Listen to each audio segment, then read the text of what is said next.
Hi YouTube, it's Kathy and this is my June 2020 reading wrap-up. If you're not already aware, I do weekly entertainment wrap-ups of everything I read, watch, and listen to, but today we're just talking about the books. Obviously, June was Pride Month, so I did a lot of queer reading, especially because this is one of the months where we host the Queer Lit Readathon. I'm going to start with the nerdy, hardcore stats and charts, and then get into what I read. In the month of June, I read 24 things for a total of 6,015 pages. This takes into account converting audiobook minutes to pages, so about 1,086 of those pages were actually about 17 hours of audio, which is the lowest amount of audio I've listened to since I started doing these wrap-ups. The age breakdown for these books was 11 adult books, 8 YA books, and 5 middle grade books. I read 16 novels, 3 graphic novels, 2 webcomics, 2 anthologies, and 1 novella. This month my reading was all over the place, with contemporary fantasy, science fiction, and nonfiction taking the biggest chunks of the pie, and followed by poetry, horror, historical fiction, romance, and speculative fiction. If you adjust by page count, not much changes. This month I had books from the digital collection of the library, things I bought on Kindle, NetGalley books, and some I bought or got free elsewhere. I read 15 ebooks, 5 audiobooks, 2 webcomics, 1 hardcover book, and 1 paperback book. Almost half of these were in the 200 to 299 pages range, and all of them were published in the last decade. A third of the authors were female, a third non-binary, and the other third were male or multiple authors. As for the protagonist genders, they were all over the spectrum. In terms of setting, most of these books took place in the US, with others set in the UK, Canada, Mexico, and other worlds. In terms of diversity, there's no surprise that the majority were queer, some dealt with race, and others were at the intersection of at least 2 minorities. In terms of star ratings this month, I had 2 2-star reads, 2 3-star reads, 3 3.5-star reads, 12 4-star reads, 2 4.5-star reads, and 3 5-star reads. Let's start with the lowest rated read and work our way up to the highest, shall we? Let's start with my 2-star reads. The one being the biggest disappointment this month was called The Stonewall Riots. You would think that this would be about the Stonewall Riots, which is why I bought it. Although it does mention the Stonewall and it sort of talks about the fact that there was an event there 51 years ago, this is more so a very gay and very white history of queer culture that was just not great. As an example of how not great this was and how this wasn't about the riots, it didn't mention Marsha P. Johnson anywhere in the entire book. Moving on to the only poetry I read this month, I read Coffee Days, Whiskey Nights by Cyrus Parker. This was a NetGalley arc, and unfortunately the spacing in it made me think that I was reading one big long poem instead of several different poems, and I flipped through it in less than a half hour just as the Queer Lit Readathon started. Although I did appreciate some of the themes that were in the poems, they were all just way too short and it just wasn't my style, so it is worth picking up if you want to read something from a non-binary poet, but it just wasn't for me. On to my 3-star reads, the first one being Love Circuits. This is a webcomic that I picked up specifically for the Queer Lit Readathon because it's queer and had to do with disability. Unfortunately, I got 23 episodes in and then realized that it was a dead comic. It hasn't updated since 2017 and it probably never will again, which is really unfortunate because I was very much enjoying it. This webcomic is about a girl who's woken up the day after her birthday party and she receives this gift from a friend that is sort of a joke and sort of serious. It's basically a sex robot, but she's kind of weirded out by this idea, and it seems like they're just going to become friends throughout this, although I will never know because this hasn't updated for 3 years. The disability rep in this one had to do with she had a prosthetic leg. She also had an animal companion that was also a robot, which was neat, which I believe had to do with her anxiety. Like I said, I would really love to read more of this one, it just does not exist. My other 3-star read this month was The Devouring Gray. This one was just okay for me. Like I've said before, 3 stars, not a bad rating. However, there were just way too many characters on the page for me to keep track of who was who. Essentially, this takes place in a small town where there were 4 founding families, and we get to know a bunch of characters from a bunch of the different families, which is annoying because I spend a lot of time going, is this person related to this person? Because some of the surnames were similar, some of the actual names were similar. This was great in that there were at least 3 bi characters on the page, so I enjoyed that, but it just wasn't enough to make me want to continue reading the series. Next we have our 3.5 star reads, the first one being a webcomic called Left on Base. This one is still updating, which is amazing. Its most recent update was actually a few days before I started reading it, which is very interesting. This one is about a group of characters that play baseball together. They have varying sexual identities as well as gender identities, which is wonderful. It's also written and drawn by a non-binary author, so that was cool to find out. And you know me, I don't really care about sports unless it's queer, and this was that, and I liked it. Next we have Each of Us a Desert by Marco Shiro. This one comes out later this year, so this was a NetGalley arc. This one I didn't realize going into it is magical realism, which is really not my thing. I just saw it was by Marco Shiro. I really loved Anger is a Gift, and I wanted to read it. Firstly, obviously, this one is queer as heck, which is wonderful. Not only is our main character queer, but we have a lot of queer side characters. Almost every time they talk about just a random couple throughout the different towns they visit, they're talking about a queer couple, which was great. In this story, our main character serves as the storyteller of her community. In this capacity, that means that people tell her their terrible stories of things they've done throughout their lives. She takes in those stories and then she returns them to the desert, and then they go up to Solace. Some bad things happen in her town and she decides she needs to go on a journey to figure out more about who she is and what this power she has means. One of the incredibly interesting things about the writing style of this book is there are many words in this book that never appear in English, they only appear in Spanish, such as the words for mountains and stars. There were some words, such as those ones, where I happened to know what those words meant, so I could read the sentence easily. There were other words where I didn't know exactly what the word meant, but I could kind of figure out from context that it was likely a type of place or animal or that type of thing.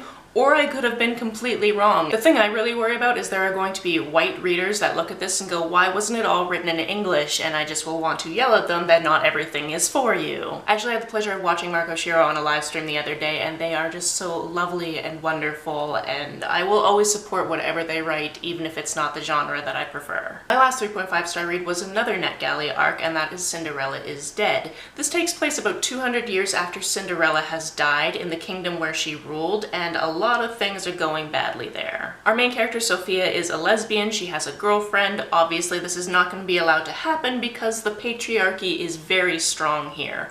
Once a girl hits 16, she has to go to a ball at the castle. If a man doesn't decide to marry her, she's got 2 more chances before her life is basically forfeit to the kingdom. Sophia wants to run away with her girlfriend Erin. Erin wants to keep to the status quo because she's scared of just being killed if they try to run away, and things kind of go from there. I wanted to read this one because I wanted to read about queer brown girls destroying the patriarchy. That's what this is. It also had magical elements, it also had fairy tale elements, and because of those aspects, it was a very enjoyable read, just not my favorite thing this month. Moving on to my 4-star reads, which is always the largest bulk of what I read. I always have a lot of 4 stars and then a few 3 stars and a few 5 stars, so it's always interesting that I look at things that I know I'm going to like, I know I'm going to really like usually, but I'm glad to know about myself that I don't just give everything 5 stars. The first book on this list is Twice in a Lifetime. This is a second chance romance between this woman who met another woman previously in her life, but she was married and her husband has since died, and now she finds herself working for that woman,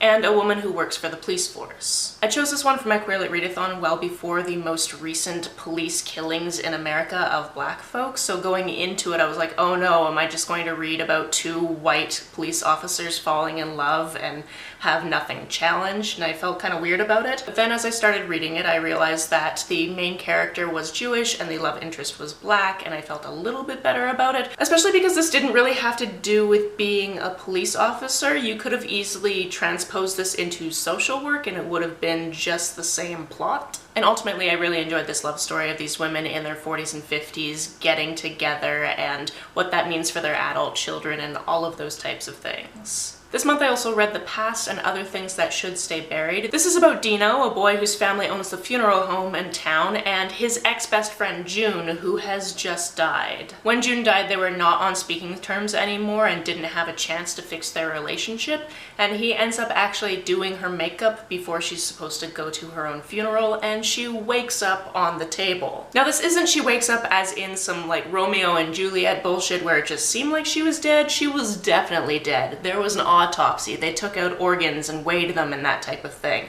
So she has regained her consciousness as a living corpse, and they spent a few days together rehashing what went wrong with their relationship and trying to figure out why June has risen from the dead. If this book proved anything, it's that you can love your queer best friend and also still be homophobic at the same time. Even if you support your friend for being queer, you can still say homophobic shit. June was the type of person to do that constantly, and she got her ass handed to her by some people in this book, and it was wonderful. Although now, because she's a walking corpse and pieces are starting to fall off, I'm picturing somebody literally handing her ass, and that's just weird. Let's move on to the next book. Next we have The Future of Another Timeline. This is a time travel book that takes place primarily in 1992-93, 2022, and then also random other times in the past. This group of characters called the Daughters of Harriet find themselves in a time edit war where they keep going back in time to improve the future for women and NB folk, but there's a group of unknown men who are going back in time and trying to remove women's rights. We get the perspectives of two different characters, and from the beginning I thought I knew how they connected,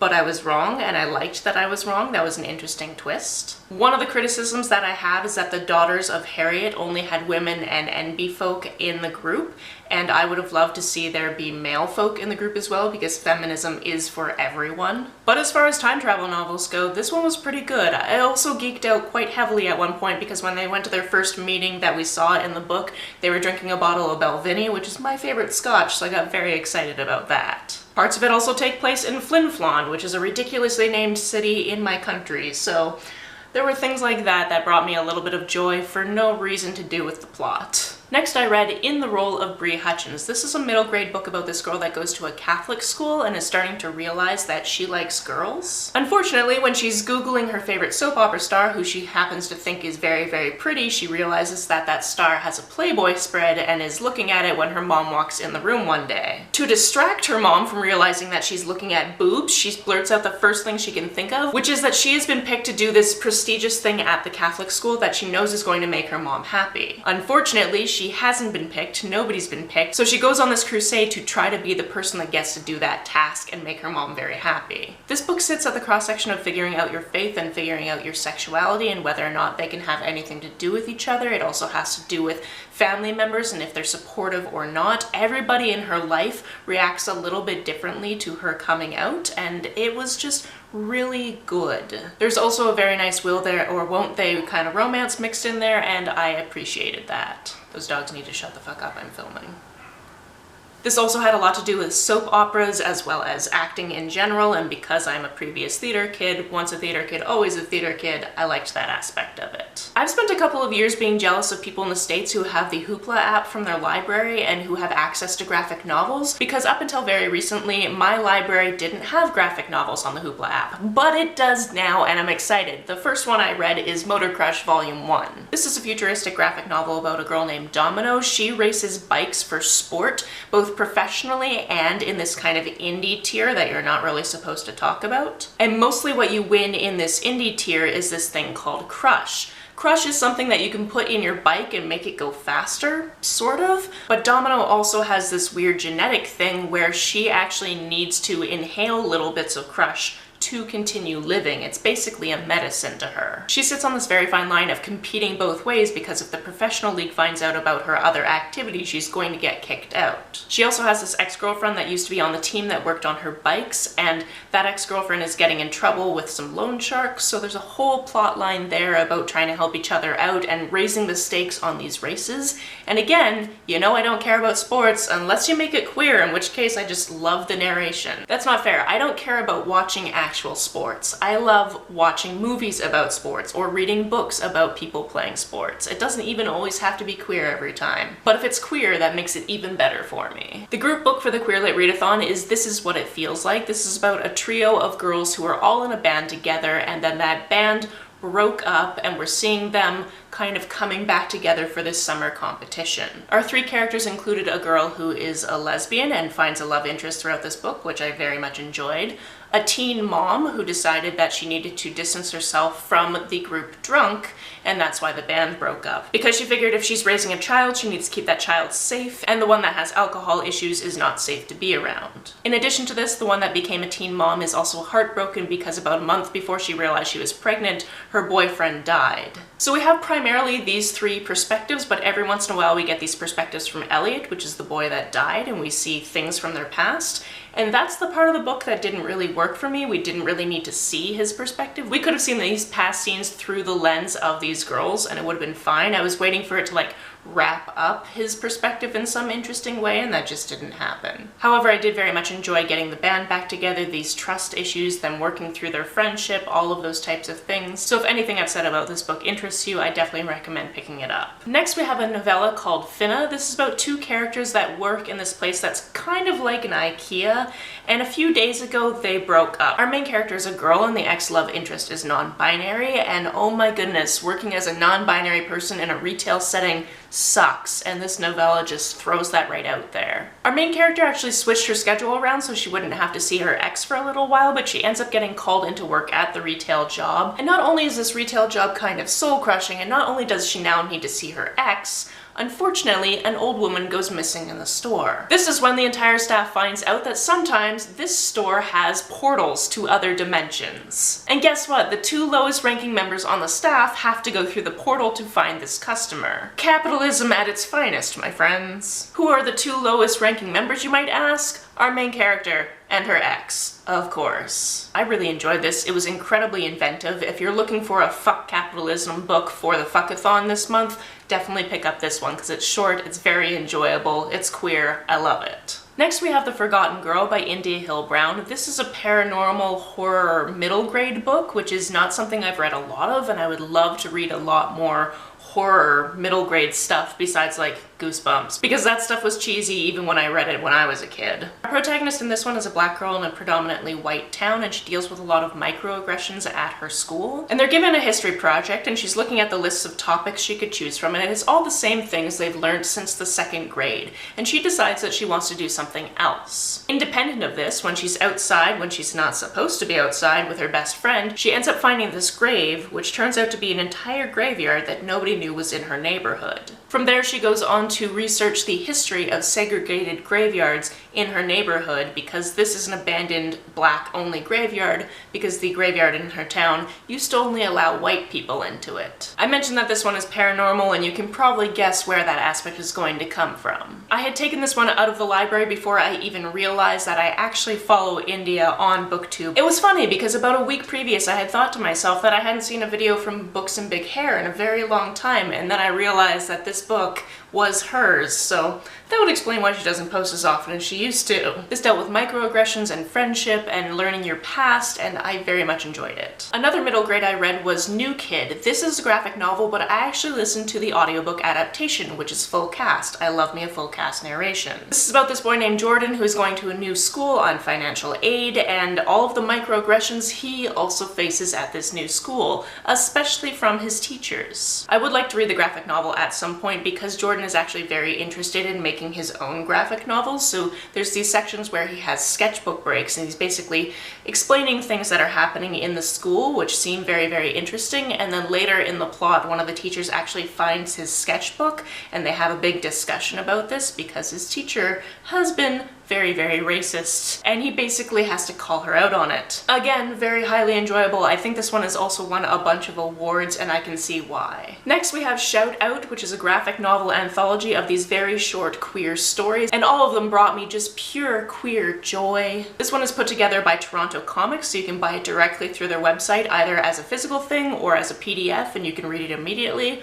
which is what I did. And I'm just so glad that Jerry from Onyx Pages was hyping this one up because it brought me so much joy. This month I also read King and the Dragonflies by Kaysen Callender. This is about a little boy named King whose older brother has recently passed away. One of the last things that his older brother Khaled told him was that maybe he should stop hanging out with this boy named Sandy. That's because Khaled overheard Sandy telling King that he is gay, and Khaled's like, you don't want people to think that you are too, do you? Given that Khaled was usually a very supportive, wonderful older brother, this was very unfortunate because King is coming to realize that he might also be gay. This one goes in hard on several important topics, and I found that remarkable, especially for a middle grade read. It goes in hard on white privilege and police brutality and people in his small town getting away with stuff because their parents happen to be law enforcement, and microaggressions and fearing for your life just walking down the street as a young black boy. And then obviously it goes into grief and homophobia and friend circles, and it's just so good.